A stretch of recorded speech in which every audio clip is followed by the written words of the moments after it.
and tags, no links, images, or headings, and ending with a specific phrase and joke. Um, First, the title needs to be catchy. Maybe something like "Who's the true MVP of The Office?"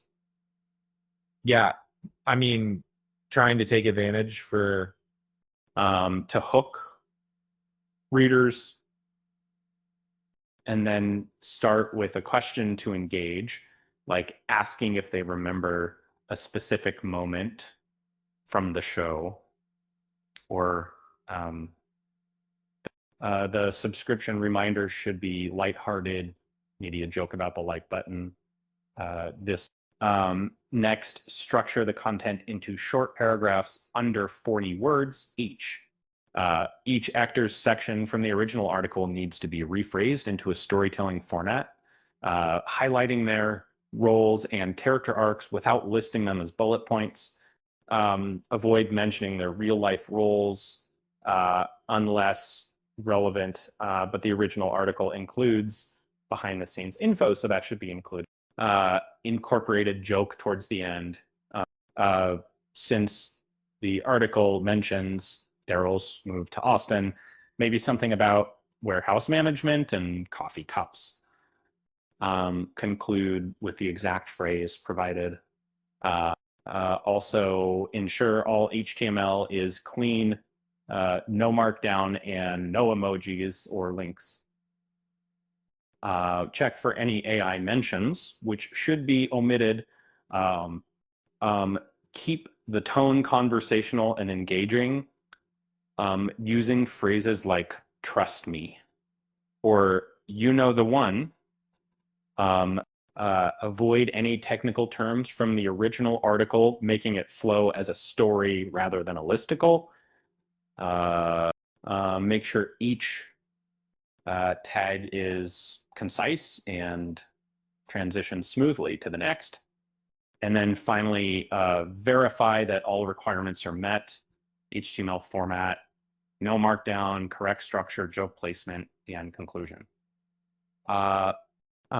Before we dive in, quick favor: if you're loving this trip down memory lane, smash that like button and subscribe. Trust me, your future self will thank you when you are binge watching again next week. And ever wondered what makes a show like The Office stick in your head years after the finale? Uh, is it the paper company shenanigans, the awkward hugs,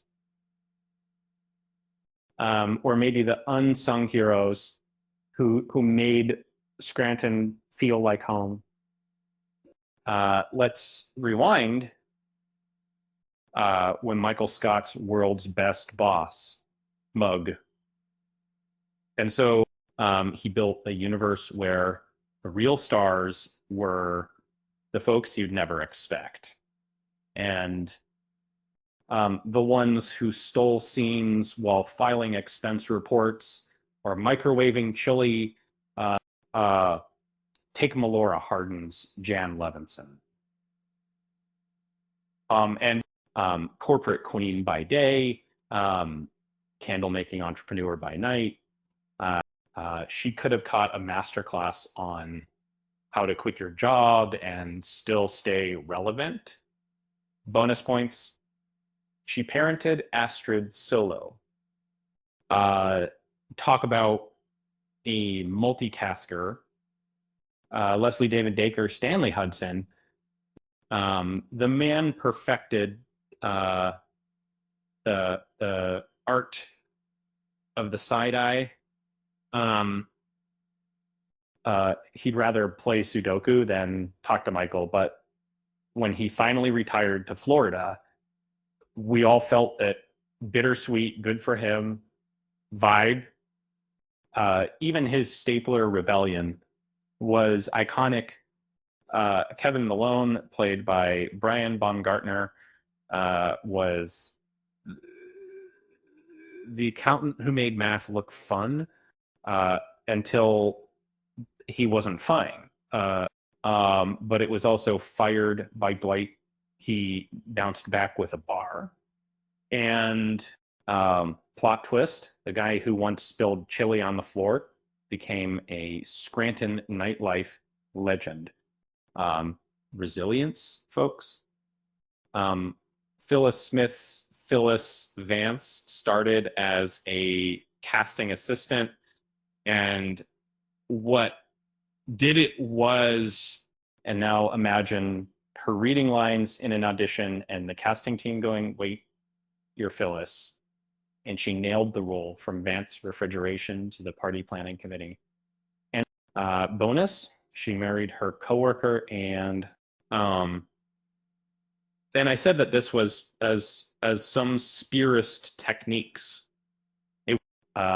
Mindy Kaling's Kelly Kapoor wasn't just the voice of customer service. She wrote episodes too. Her character left for love, but her legacy, that I hate him more, line still echoes.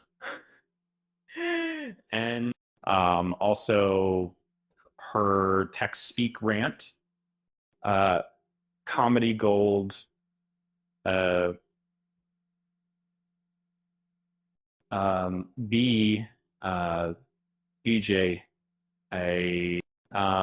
Novak's Ryan Howard went from temp to tech mogul. WFHF.com, anyone. He also wrote some of the show's best plots. Moral of the story, never underestimate the guy who starts in the annex. Paul Lieberstein's Toby Flenderson was the HR guy everyone loved to hate, until he wasn't his Costa Rica escape, brief, but hey, he came back just in time for the documentary chaos. Also, who else could make compliance training hilarious? Angela Kinsey's Angela Martin ruled accounting and the party planning committee. Her love triangle with Dwight and Senator Lipton. Pure drama. But let's be real. Her cat obsession was the real MVP of her character arc. Oscar Nunez, Oscar Martinez had the dry wit of a man who'd seen it all, from corporate training to political scandals. He played the straight man to perfection. Also his rivalry with Angela. The gift that kept on giving. Craig Robinson's Darryl Philbin started in the warehouse and climbed the ladder. He even ditched Scranton for a startup. But here's the kicker. He's the only one who could have pulled off a warehouse dance break and a business meeting in the same day.